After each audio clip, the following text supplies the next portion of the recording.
What's up guys, Freezy here. In today's video, I'm going to briefly review the two new limited characters on Blue Archive Global. Also, this new summer event has extremely good drop rate, so I will touch a bit on the event farming as well. And let's start with the character review first. First up, we got Summer Azuza. She is similar to her normal version. The EX skill deals up to 847% on the initial hit, and then it applies damage over time to the target. Damage over time is 650% per tick with 5 ticks in total, so this brings the EX percentage to over 4000%. It is the highest percentage in the game by far. However, the damage over time cannot crit, but even without critical hit, the total raw damage is still the highest in the game for now. Damage over time can be increased by attack buff and defense reduction on the enemy. It just can't benefit from anything related to critical.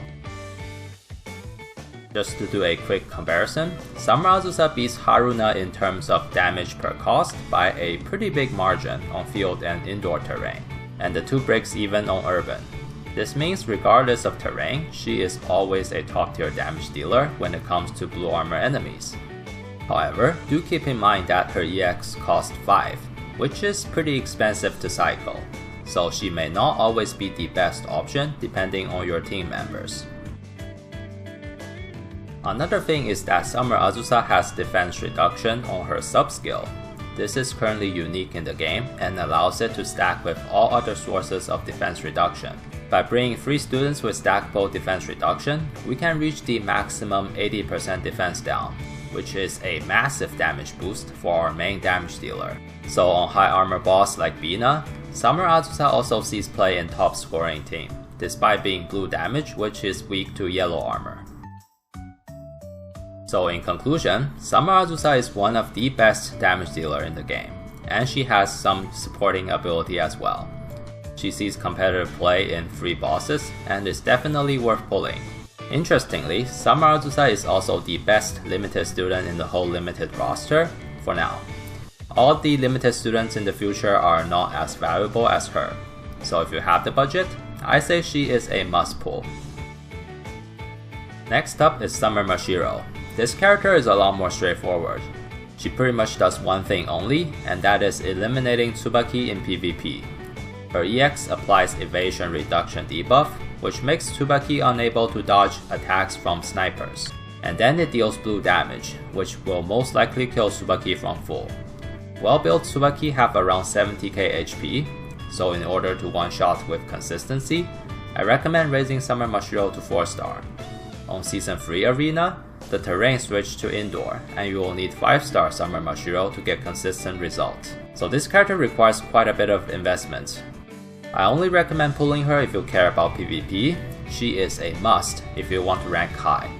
But if you don't care about PvP, Summer Moshiro is easily skippable as she doesn't provide much else besides PvP at the moment. Now let's talk a bit about event farming. The event this time has the highest drop rate for skill materials, so it is the perfect time to stock up. Quest 5 to Quest 8 drops Tier 2 to Tier 4 materials. Quest 9 to Quest 12 have higher drop rate on Tier 4 materials but does not drop Tier 2s. The materials are extremely hard to get, especially the Tier 4 materials. Tier 4 materials hardly drop in bounty, and you need a lot of them for maxing small skills. So ideally, you want to stock up as much Tier 4s as possible. That means focusing on Quest 9 to 12. However, in order to spend Tier 4 materials, you will need a lot of credits. And unless you spend a lot of pyros every day to refresh stamina, you will always run out of credits first. Also, if you buy both monthly cards every month, eventually you will have more than enough Tier 2 materials. So the best map to focus really depends on your spending level. So my suggestion is, if you are free to play, I recommend spending about half of the event duration on Quest 5 to 8 and stock up on Tier 2 and Tier 3 materials. Then spend the rest of the event on Quest 9 to 12. This will give you enough to get every core student skill to level 7, which is enough for clearing extreme raids with ease. But if you are a spender and want to be competitive, maxing skills is very important, and you will need a lot of Tier 4 materials.